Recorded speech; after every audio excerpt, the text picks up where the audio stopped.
Hello, guys. Welcome back to my channel. I'm your host, Chris Davis. Today, we're going to review Game of Thrones Season 4. So, let's get right into it. So, where the season starts off is Joffrey and Marjorie. They are getting married. So, the House of Lannister and the House of Tyrell, they're getting together. So, they're getting married, and then we're introduced to a new character, Prince Oberyn and his lover.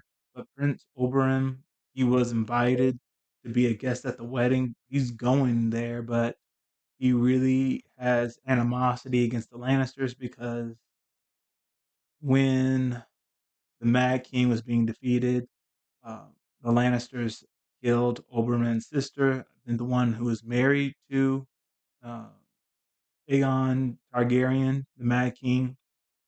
And so Oberyn is angry about that, and he wants revenge against the Lannisters. So at Joffrey's wedding, we know that Joffrey is full of himself. He is selfish, and he lacks any self-awareness or compassion. He does the most cringiest thing, and it was so insensitive. When I was watching it, I had to pause and just shut my eyes because I couldn't believe a person could be this insensitive. Um, After they won the Battle of Five Kings, he decided to do a play at his wedding where all the he was doing a reenactment of the Battle of the Five Kings, and with the Battle of the Five Kings, he had dwarves playing as the different kings, and it was just a really insensitive about what happened to the Starks, to the House of Baratheon, to praise. It was just completely tasteless and bad.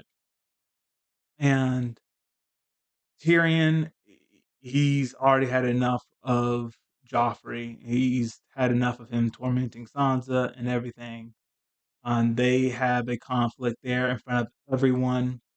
And then Joffrey is poisoned, and Cersei blames Tyrion because they already have um, they already have disagreements with each other. They already don't like each other, and uh, Tyrion already getting in a fight with Joffrey just makes him more like the culprit. But Tyrion didn't do it. He doesn't like his nephew one bit, but he didn't kill him.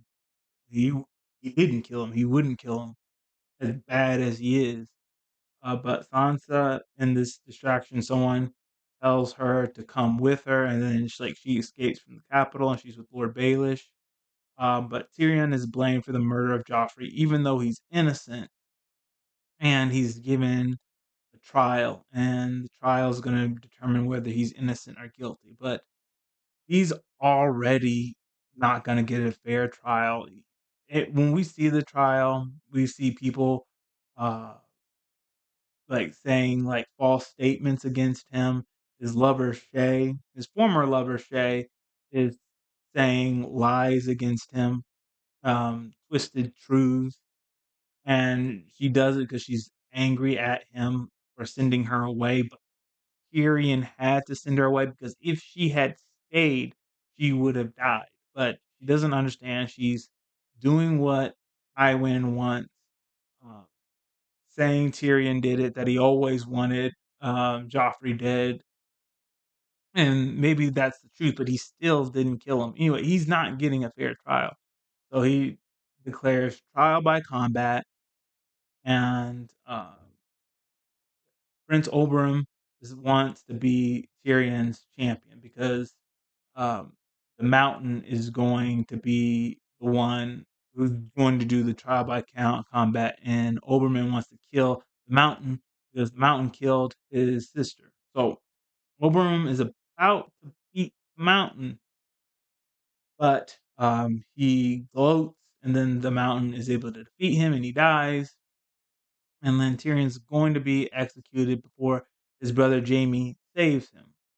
And Tyrion, before he leaves to go to Varys, kills his lover Shay, he kills his father Tywin. Now, with Tywin gone, that leads to a whole another thing because he was the strategic, smart leader in the Lannister house. Like, he knew how to protect his family name, how to protect the Seven Kingdoms, and do what was best. Like, everyone else is not as methodical and as smart as him. At least not the rest of his family isn't. They're not. Cersei's very vain. Jamie, he can be smart, but he's not as smart as Tywin. The only one who comes close to being as smart as Tywin is Tyrion. But Tyrion kills Tywin with a crossbow, and he leaves to go with Varys. So Tyrion didn't kill Joffrey. Uh, it was the Tyrells and Lord Baelish who killed him. They want to seize power for their own, and like they still believe that Tyrion did it, but it's not Tyrion. It was the Tyrells and Lord Baelish. Anyway, with Varys and Tyrion, they're gonna go see Daenerys Stormborn Targaryen, so she can take over Westeros. So with Sansa, she's been going with Lord Baelish. He takes her to the Eyrie. Eventually, Lord Baelish kills Sansa's aunt. So he and Sansa can be together, but he later on leaves. Yeah, so he and Sansa are together, but later on, this is kind of like a spoiler. I think this is in the later the season afterwards. Um, he gives her to Ramsay Bolton.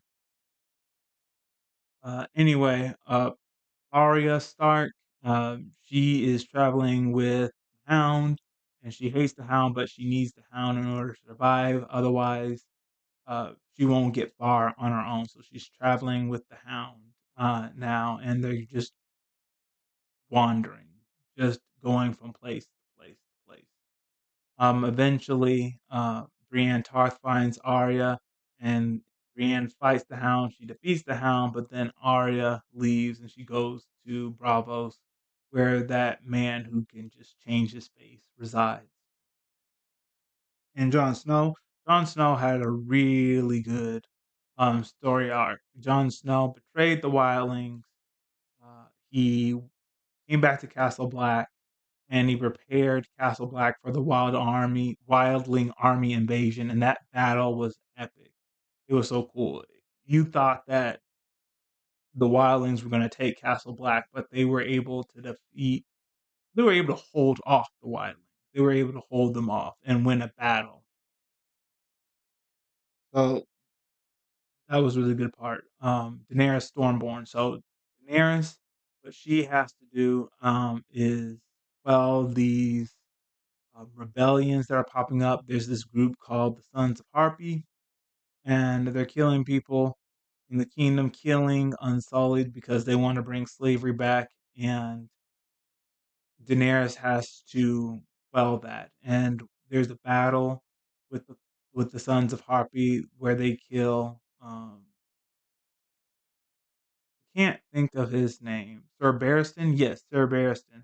They kill him and they injure Grey Worm. And I'm sad that Sarah Barristan died. I wish he was still in the show, but he dies, and they have to quell uh, the what is it called? Yeah, they have to quell the Sons of Harp, the the Sons of Harpy.